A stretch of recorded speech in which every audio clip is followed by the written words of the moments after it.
Welcome to our election focus. With so many races and so many candidates jockeying for position in the upcoming primary, we weren't able to get the in-depth conversation that we had during the Annapolis city election. So this time, we're shaking it up a little bit. We identified key challenged races and invited all of the candidates to pitch us. In each 10-minute recording, we present a single question to the candidate. I am a new voter. Why should I vote for you? And after that, the candidate has up to 10 minutes to pitch themselves, and if they run out of time, we hang up on them. It's very simple and mildly therapeutic. Joining us today is Scott MacMullan. He is a Democrat running for county council in District 6. Hey, I'm a new voter here in town. Let's just suppose, even though I'm not. Why should I vote for Scott MacMullan? Well, thanks, John, for this interview. Again, I'm Scott MacMullan. I'm running here in District 6. I'm asking for your vote. I'm asking for your support. And if you have any kids on the way or grandkids on the way, I'm asking you to name them after me. In all seriousness, I'm a hard worker and I'm running a positive campaign. And I think that's what I'm going to do once I'm on the county council. I think it's so important on the constituent level.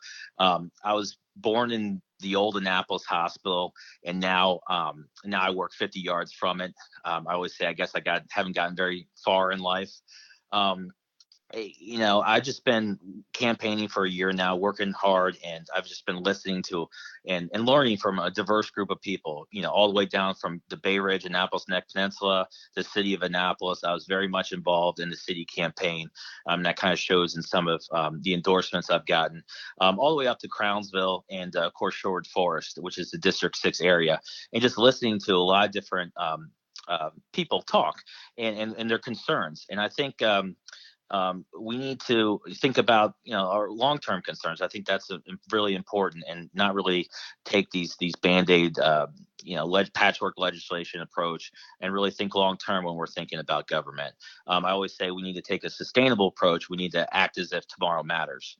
I grew up sailing out of Severn Sailing Association, those little bathtub boats, those Optimus prams, and I also played basketball at Pitmore Rec Center.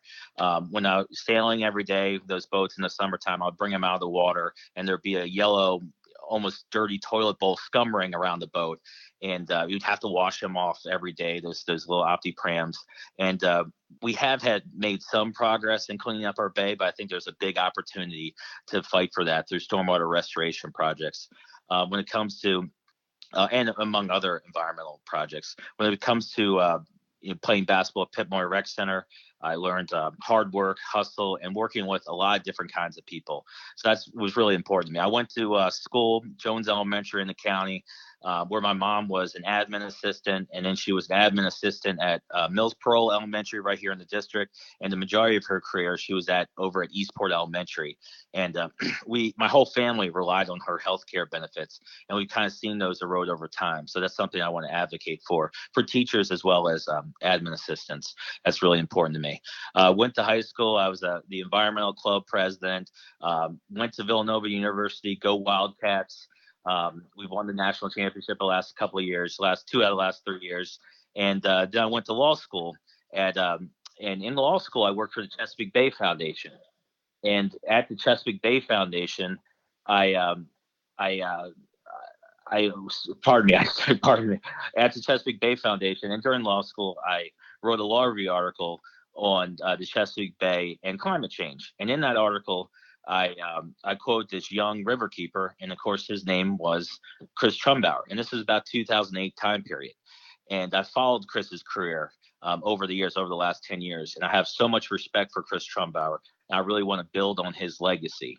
And that's one of the reasons actually why I'm running, is I want to build on Chris Trumbauer's legacy, because he's been able to reach across the aisle and really get a lot of things accomplished for our county. Also want to run and make a difference for a first-time voter, for any voters, because this is my hometown. I think I want to give a raise in quality of life for all different kinds of voters. And then the third reason I'm running is because I see the county policies, and I think they favor a few people and disfavor many people, whether it's affordable housing. There hasn't been affordable housing reform in the county. Jobs, growth and development. And when it comes to growth and development, I think we've really developed too much in this county. I've come out opposed to the Crystal Spring development, opposed to the Bayhawks plant up in Crownsville. I've really been an advocate against those because I think there's way too much traffic going on. It's not good for the environment, and especially for the Bayhawks development, it's going to displace nonprofits, what they were originally planning, of course. The three main areas: education, environment, and quality of life. When it comes to education, our county is lagging behind other jurisdictions, and it's time to fully fund our schools. Our teachers and support staff need steady income with consistent pay increases. Annapolis Challenge grants should be and must be restored. The Center for Applied Technology can be strengthened, and more school resource officers are needed.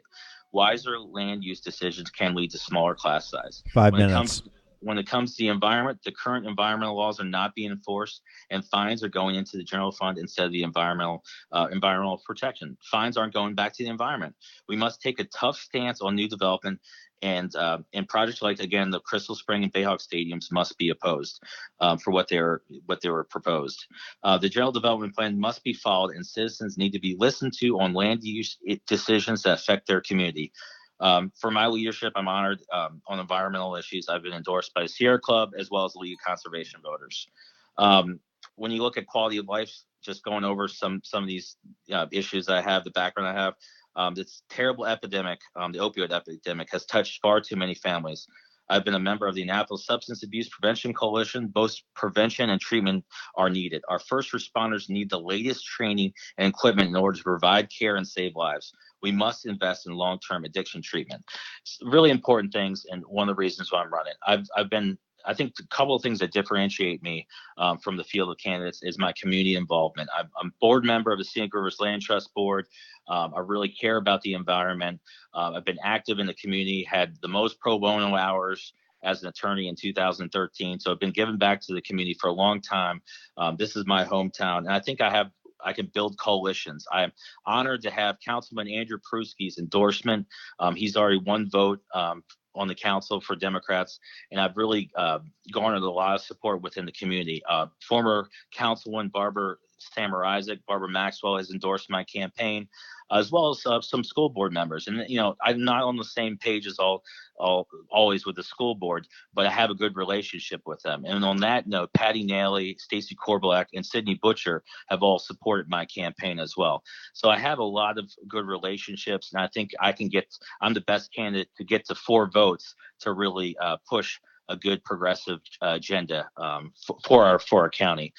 So I'm asking for your vote on June 26th, the primary day. June 14th through 21 is early voting. It's an exciting time. I'm a first-time candidate.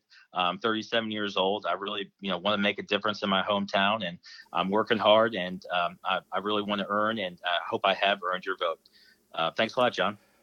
For more information on Scott MacMullan, please visit his website, electscottmac.com. And that's ELECTSCOTTMAC.com.